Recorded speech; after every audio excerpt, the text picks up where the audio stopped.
ജോലിക്ക് വേണ്ടി പോയിക്കൊണ്ടിരിക്കുകയാണ്. ഞാൻ 3 മണി വരെയുള്ള കാര്യങ്ങളൊക്കെ പറഞ്ഞിരുന്നല്ലോ. 3 മണിക്ക് ശേഷം ഞാൻ കുറേ നേരം ഭക്ഷണം കഴിച്ചു. ഉച്ചയ്ക്ക് ഒരു 3 മണിയായപ്പോൾ ഭക്ഷണം കഴിച്ചതിന് ശേഷം ഞാൻ എന്താ ചെയ്തേ, ഉച്ചയ്ക്ക് ഭക്ഷണം കഴിച്ചതിന് ശേഷം ഞാൻ കുറച്ച് നേരം കിടന്നു. എല്ലാവരും ഉണ്ട് ഇവിടെ തന്നെ. അപ്പോൾ ഭക്ഷണം കഴിച്ചു, കിടന്നു. രാത്രി ഒരു 4 മണിയായപ്പോൾ വീണ്ടും എണീറ്റതിന് ശേഷം പിന്നെ ഞാൻ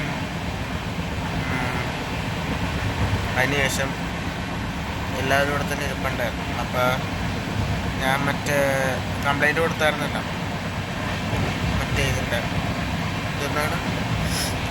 ഈ സ്വിച്ച് ബോർഡിൻ്റെ കേടായതിൻ്റെ കംപ്ലൈൻറ്റ് കൊടുത്തായിരുന്നു. അപ്പോൾ കംപ്ലൈൻറ്റ് കൊടുത്തതിൽ അത് കംപ്ലൈൻറ്റ് ഞാൻ വിളിച്ച് 139 ടോൾ ഫ്രീ നമ്പറിലേക്ക് വിളിച്ച് കൊടുത്തായിരുന്നു കംപ്ലൈൻറ്റ്. അപ്പോൾ അവരുടെ വക റെസ്പോൺസ് മെസ്സേജ് വന്നായിരുന്നു. അവർ പറഞ്ഞത് വെയിറ്റ് ചെയ്യുക, ഒരു മണിക്കൂറിനുള്ളിൽ ഞങ്ങൾ ചാർജിങ് പോർട്ട് നല്ലോണം രീതിയിൽ ആകാൻ വേണ്ടി സെറ്റപ്പ് ചെയ്യാൻ വേണ്ടി പറഞ്ഞായിരുന്നു അവർ. എന്നിട്ട് ഞാൻ പിന്നെ 4 മണിയായപ്പോൾ സെറ്റപ്പായി. അപ്പോൾ സുമേഷ് സാറും ബാക്കിയുള്ളവരും പിള്ളേരെല്ലാവരും കൂടെ ചേർന്ന് എനിക്ക് ഇതാണ്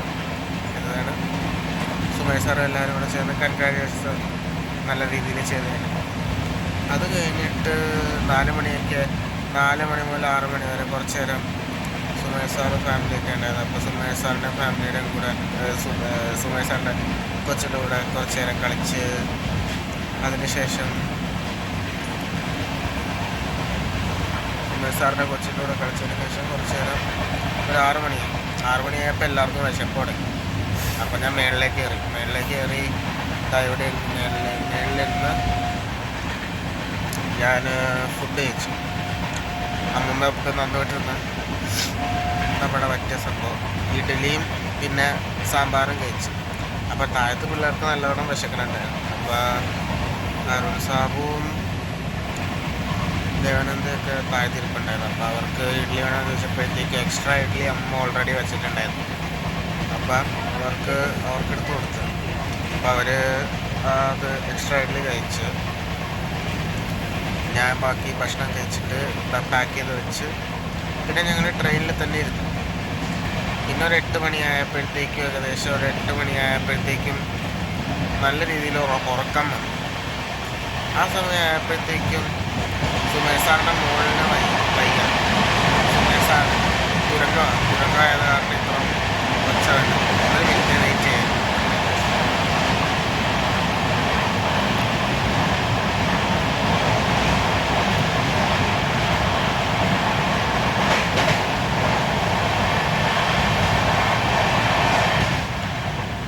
തുരങ്കം കഴിഞ്ഞ് അപ്പോൾ ഒരു 8 മണിയായപ്പോഴത്തേക്കും ഭയങ്കര പാട്. സുമേഷ് സാറിന് മോൾക്ക് ചൂടെടുക്കണമെന്ന് പറഞ്ഞു.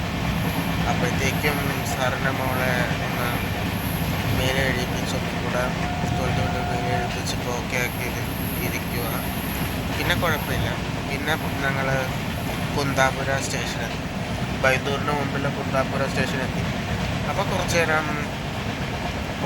നേരം വെറുതെ കുറച്ച് നേരം നിന്നു. എന്താ വെച്ച് കഴിഞ്ഞാൽ 2 ട്രെയിൻ ക്രോസിങ്ങിന് ഇട്ടിട്ടുണ്ടായിരുന്നു. അപ്പോൾ ക്രോസിങ് ചെയ്ത് പോണതിന് ഒരു 10 മിനിറ്റ് പിടിച്ചു. അപ്പോൾ 2 ട്രെയിനും 30 മിനിറ്റോളം പിടിച്ച് 8:30 വരെ പിടിച്ച് നിർത്തി അവിടെ കുന്താപുര സ്റ്റേഷനിൽ. അപ്പോൾ ഞങ്ങൾ ആ കുന്താപുര സ്റ്റേഷനിൽ വെയിറ്റ് ചെയ്ത് പിന്നെ ട്രെയിൻ തുടങ്ങിയപ്പോഴത്തേക്കും വീണ്ടും ഉള്ളിലേക്ക് കയറി.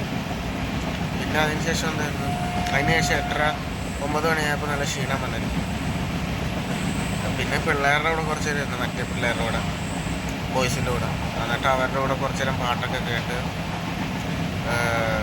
മറ്റേ പുതിയ ലോകം എന്ന് പറയുന്ന ഹൃദയം സിനിമയിലെ പാട്ട് കേട്ട്, പിന്നെ അതിനുശേഷം ഹൃദയം സിനിമയിലെ പാട്ട് കേട്ട് പുതിയ ലോകം എന്ന് പറയണം. പിന്നെ നമ്മുടെ അവരുടെ കുറേ ഹിന്ദി പാട്ടുകളൊക്കെ ഉണ്ടായിരുന്നു പണ്ടത്തെ.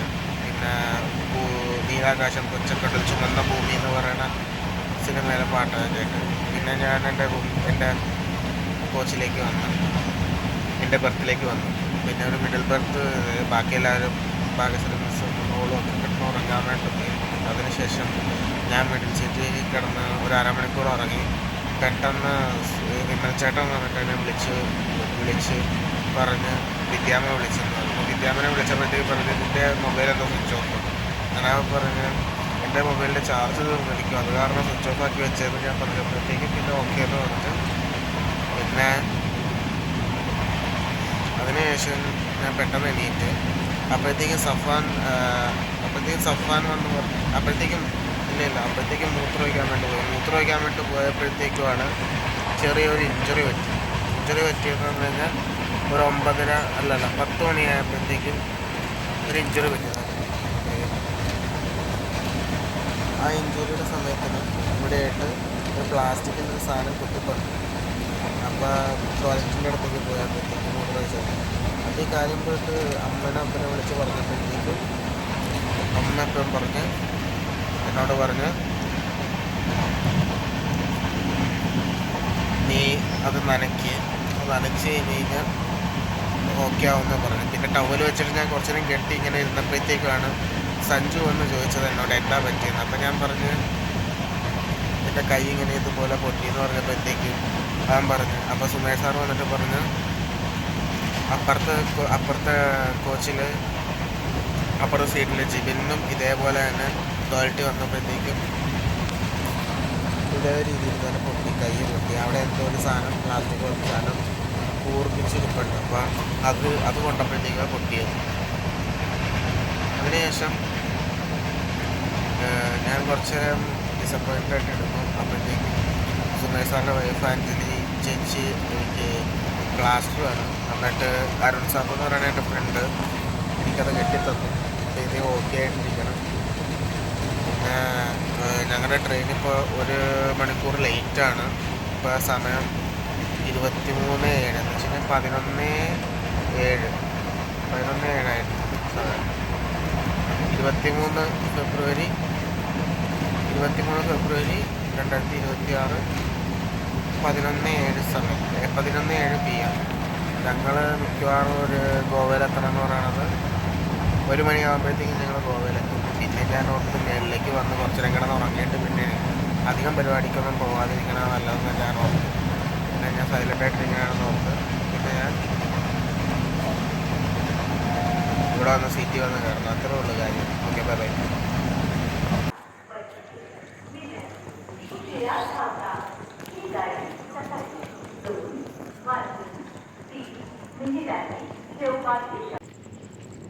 എയർപോർട്ട് സ്റ്റൈലാണ് ഉണ്ടാക്കുന്നത് ചെറുതായിട്ട്. ഗോവ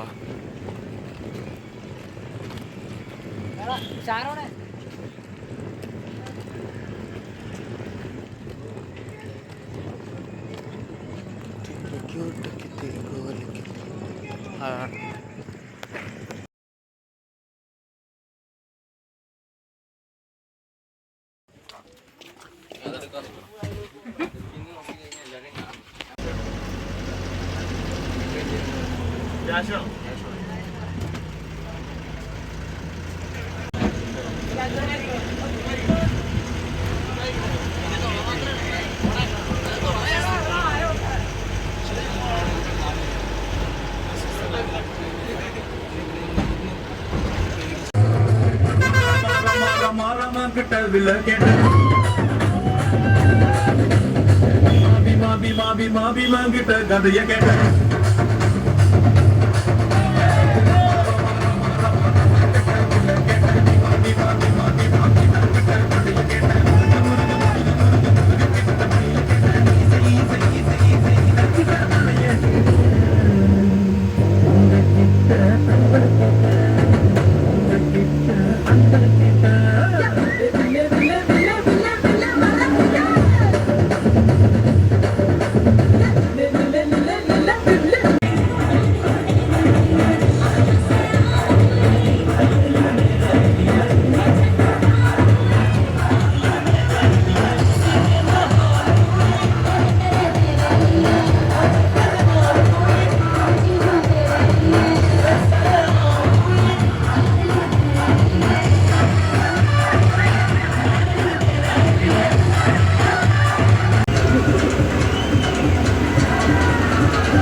ഗോവയിലേക്ക് എത്തിയിരിക്കുന്നു.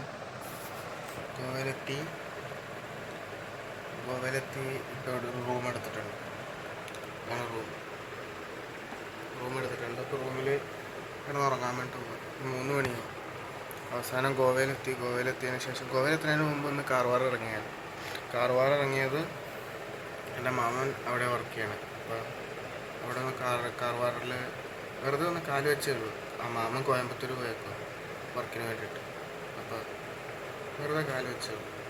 പിന്നെ അത് പെട്ടെന്ന് തന്നെ കയറി. പിന്നെ നമ്മുടെ ഗോവ റെയിൽവേ സ്റ്റേഷനിൽ എത്തിയപ്പോഴത്തേക്കും അവിടെ നമ്മുടെ ഒരാൾ വന്നായിരുന്നു ബസ്സിൽ കൊണ്ട്. അപ്പോൾ ആ ബസ്സിൽ കയറി ഞങ്ങളിങ്ങോട്ട് പോകുന്നു. പിന്നെ ഇപ്പം കൈയിൻ്റെ കാര്യം എന്ന് പറഞ്ഞു കഴിഞ്ഞാൽ കൈ ഏകദേശം ശരിയായി തുടങ്ങിയിട്ടുണ്ട്. സോപ്പിട്ട് ഞാനിപ്പോൾ മേലെ കഴുകി. അതിനുശേഷം ഞാനിപ്പോൾ കിടന്നുറങ്ങാൻ വേണ്ടി പോയി. ഇനിയിപ്പോൾ നാളെയാണ് പരിപാടികൾ. അപ്പോൾ ഇന്നത്തെ ദിവസം നല്ലതായിരുന്നു. നല്ല ഫ്രണ്ട്സിൻ്റെ കൂടെ നല്ല ഇതായിരുന്നു. പിന്നെ നല്ലൊരു ഇതാണ്. Okay, good night, see you friends.